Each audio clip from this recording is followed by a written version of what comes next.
Alors bonjour amateurs de deux chevaux et compagnie. Donc aujourd'hui vidéo aux nouvelles. Alors cette semaine après l'alternateur, après le Neyman et après le bandeau d'aide, j'ai fait quelques bricoles dessus. Oui, quelques petites bricoles que je pense n'étaient pas nécessaires d'être filmées. Je vais vous expliquer deux trois modifs que j'ai fait et deux trois petites astuces aussi que je me suis installé après mes dernières modifications. Donc on va commencer par le compartiment moteur.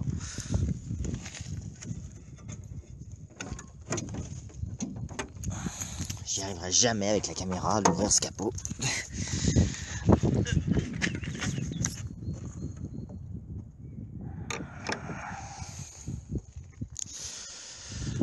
Bon, pour commencer, l'alternateur, j'ai fait 1000 km avec et il tient le coup, hein. Le tendeur n'a pas bougé, le support non plus, et il charge toujours très bien, donc rien à dire sur l'alternateur.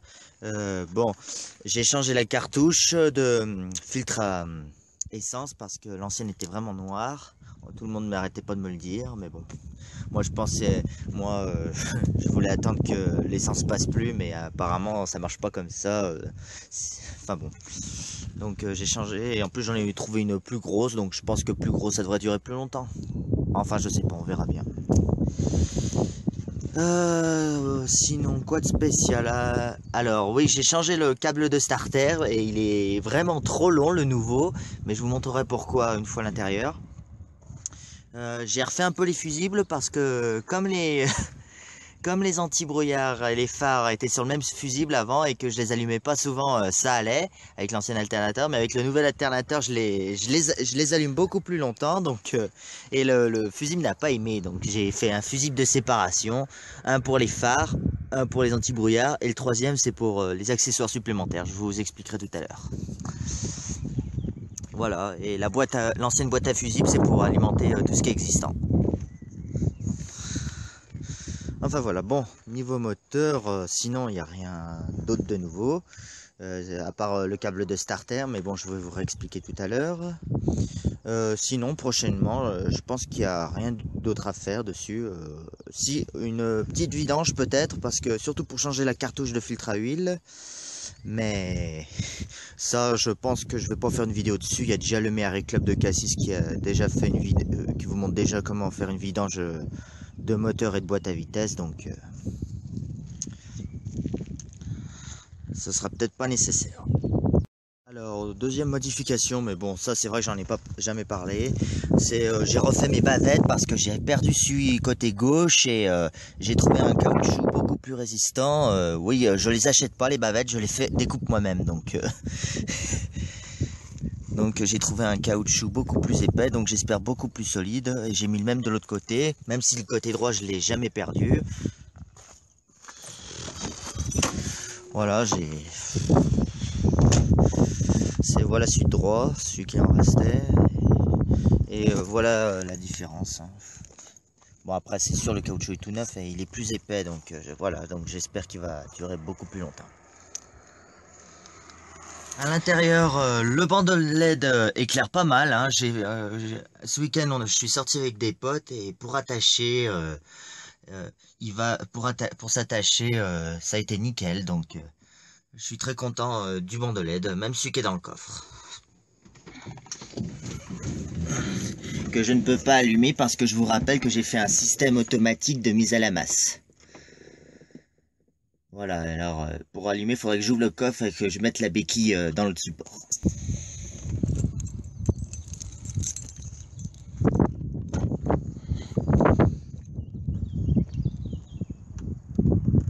Voilà, quand je plaque le truc,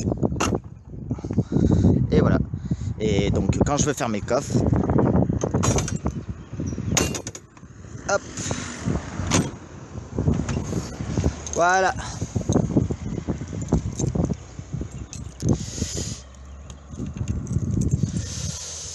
Alors, Pour les modifications intérieures, bon bah il y en aura pas eu beaucoup, enfin quand même. Déjà, vous vous souvenez du petit support qui était là pour le voyant batterie ou pression d'huile? J'ai rajouté un petit voyant supplémentaire, enfin j'ai déplacé plutôt le voyant défaut frein. Je l'ai mis là parce que finalement j'ai voulu mettre dans ce coin-là tout ce qui était phare, donc le voyant feu de croisement, feu de route qui étaient au-dessus sont descendus d'un étage et les deux voyants qui étaient là, les deux voyants qui étaient rouges, l'un était la pression, le défaut frein, donc le défaut frein est venu là et l'autre c'était le voyant starter, mais le voyant starter a été remplacé par un vrai commodo de starter qui s'allume. Donc je vais vous mettre le contact pour vous montrer ça.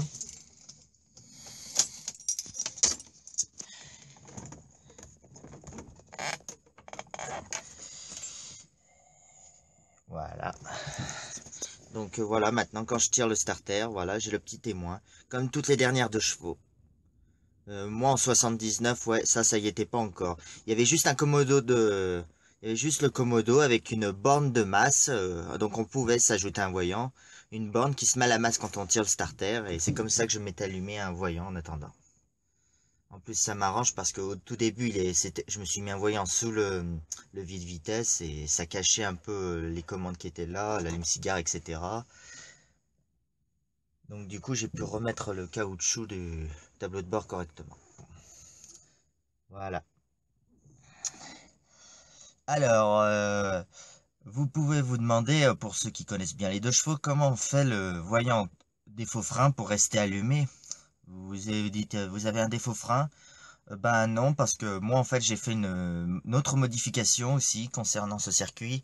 Je trouvais vraiment débile l'histoire du bouton que bon finalement moi il était là, c'est vrai, mais d'origine il était bien là. Mais celui-là comme je vous ai expliqué c'est le bouton de la glace. Oui donc je disais je trouve ça débile à chaque démarrage d'appuyer sur un bouton pour essayer le voyant. Je me suis dit comment faisaient déjà les voitures des années 80 pour alors qu'ils n'avaient pas de bouton. Et ben en fait, tout simplement parce que le voyant défaut frein servait aussi à indiquer que le frein à main était mal desserré.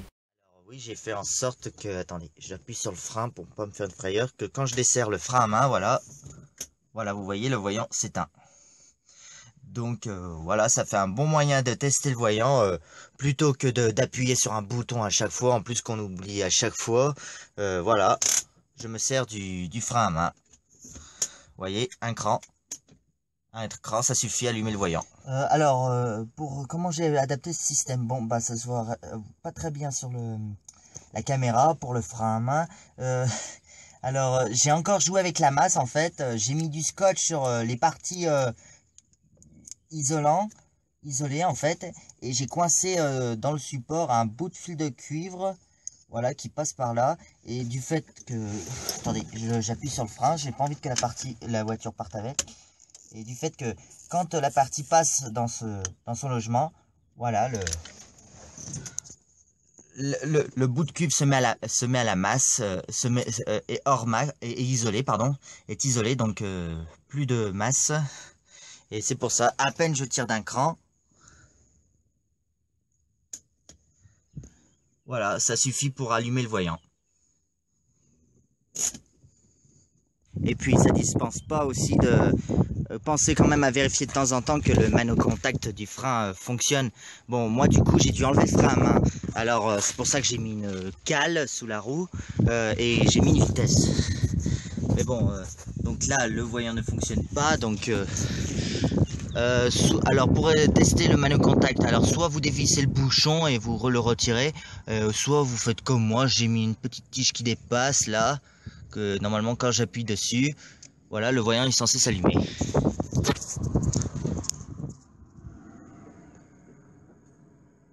Voilà. C'est moi qui joue avec.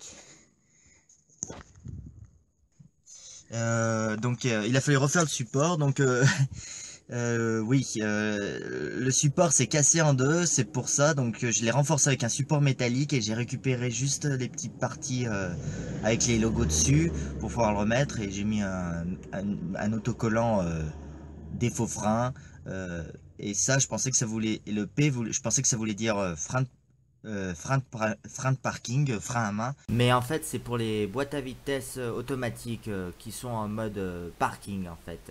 Donc c'est pour ça, je vais peut-être devoir refaire l'étiquette. Enfin voilà. Bon bah sinon, les voyants de pression et batterie, ça fonctionne toujours. L'ampèremètre, j'hésitais à l'enlever vu que l'alternateur est beaucoup plus gros, mais bon, je vais le laisser quand même parce que il fait style. Et franchement, ça fera pour moi, ça fera un petit vide de l'enlever quand même. Donc il va rester là. L'horloge a été remplacée. Je sais pas si vous vous souvenez à quoi il ressemblait l'ancien, mais je crois que c'était un ancien, une ancienne horloge de Peugeot 504 ou 104 ou quelque chose comme ça. Et maintenant, je me suis trouvé à la casse une horloge de Renault Super 5, je crois que c'est. Enfin, je suis pas sûr parce qu'il me semble que les Super 5, les chiffres sont blancs. Mais en tout cas, ça y ressemble. Enfin voilà. Euh, voilà, et sinon, comme je le disais, les dispersions des commandes ont un peu modifié. Donc les commandes d'anti-brouillard qui étaient avant là euh, et là, voilà, ils ont déménagé là-haut. Je pense que vaut mieux que ce soit au plus près de la commande des phares. Voilà, avec les voyants qui sont toujours là. Et du coup, là, le voyant warning était là, le voyant de clignotant était là, alors j'ai un peu redisposé. Et cette commande, vous l'avez peut-être pas vue, elle était sur le côté avant, mais en fait c'est ma commande d'accessoires supplémentaires. En fait, ça me permet de commander les accessoires supplémentaires, c'est-à-dire la radio, le convertisseur de tension et l'allume-cigare. Voilà, c'est-à-dire quand je mets c'est un interrupteur à 3 positions. Alors il y a la position haute, comme je le disais, qui est en fait mode automatique, c'est-à-dire que les accessoires s'allument dès que je mets le contact.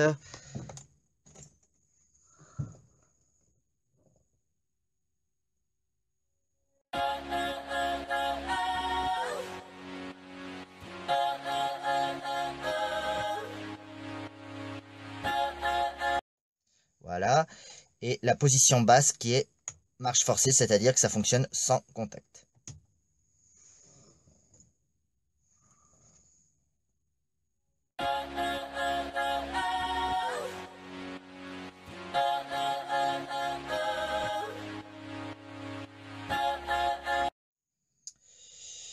Voilà, donc ben sinon il y a pas grand chose en modification, hein. Voilà les principales modifications que j'ai fait cette semaine. Ouais, et donc je sais pas d'où venait ce commodo de starter, c'est pourtant bien un starter qui s'adapte dans le support, mais le câble est plus long. Alors je sais que les trous de première Visa avaient exactement les mêmes. Après, les Ami 8, je sais pas, les Diane non plus, s'il faut qu'ils soient plus longs, mais les Diane, ça m'étonnerait quand même. Enfin, je sais pas, voilà pourquoi ce câble est plus long.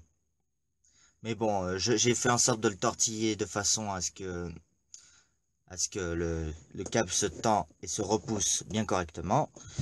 Et puis, j'aurais pu le couper, certes, mais comme il y a un embout spécial qui se fixe au carburateur, voilà, j'ai pas voulu le refaire. Et puis, comme l'embout du câble a un embout anti-écrasement pour le support, voilà, j'ai préféré ne pas le couper. Après, comme je le disais, j'ai entortillé le câble comme j'ai pu, de façon à ce que le câble puisse se tirer, se pousser sans trop forcer. Bon, et voici la dernière modif. Alors, ça concerne la poignée avant droite. Alors, c'est un caprice que je me suis fait. C'est que le problème, c'est que la serrure ne s'ouvre uniquement que de l'extérieur. Et quand j'ai un passager qui vient, je suis toujours obligé de lui ouvrir de l'intérieur parce qu'il ne peut pas. Ou alors, faut que je file la clé et après, faut faire le tour avec la clé. C'est pas. Enfin bon, bref, je trouve ça pas pratique, hein. Bon, c'est une voiture de cette époque, mais les toutes premières ne l'avaient même pas la serrure à droite, hein. Je crois que c'est venu dès l'apparition du Neyman, hein, que les serrures apparaissent sur la portière avant droite. Mais bon, moi je trouve pas de pratique, donc ce que j'ai fait, j'ai bricolé une serrure arrière et voilà, je me suis mis un verrou de portière arrière. Donc ce qui fait que maintenant, attendez, je vais ouvrir la serrure parce que maintenant, du coup, je la laisse tout le temps ouverte.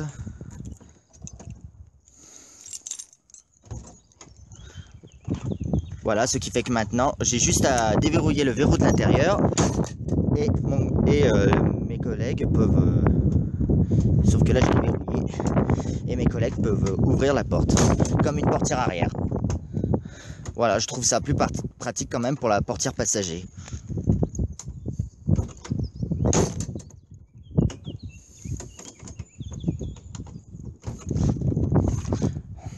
Après, j'avais peut-être envisagé de mettre exactement les mêmes poignées qu'à l'arrière, c'est-à-dire sans serrure, mais ça serait vraiment du gâchis, hein, d'acheter une poignée juste pour ça, donc je vais le laisser. Puis on sait jamais, si un jour je suis trop collé sur la gauche, que je dois sortir sur la droite, il faut juste que je me fasse pas piéger en fermant le verrou et en fermant la clé en même temps, parce que même si je déverrouille avec la clé, je pourrais toujours pas ouvrir de l'extérieur. Voilà, comme maintenant. Bon bah voilà. Voilà pour mes petites modifications. Bon, prochainement, je vais aussi changer mes pneus arrière. Je sais pas si vous vous souvenez, quand j'ai fait la deuxième vidéo de présentation, que mes pneus se bouffent sur le flanc arrière. Bon, alors je crois que cette fois, ils vont pas tarder à être changés. Même ceux du berlingot vont être changés à l'avant, avant le contrôle technique. Mais bon, je pense pas faire des vidéos pour comment changer les pneus. Surtout que mon père a un outil spécial pour les déjanter. Oui, je les jante et déjante moi-même. Et mon père a un outil spécial pour les déjanter, donc je pense que, en plus fait maison, donc je pense pas que, que vous pourriez faire la même chose, vous, chez vous. Enfin voilà. Bon ben voilà pour ce qui est des modifications, hein. Sinon à part ça, il n'y a pas grand chose, hein. Bon ben voilà, cette fois je suis sûr que j'ai tout dit. Bon ben je vous dis bonne journée ou bonne soirée et abonnez-vous à ma chaîne si vous voulez pas rater des prochaines vidéos sur la 2 chevaux, même si à mon avis je pense que là j'en ferai pas pendant un moment, mais donc je vous dis bonne journée ou bonne soirée et à plus. Bye bye.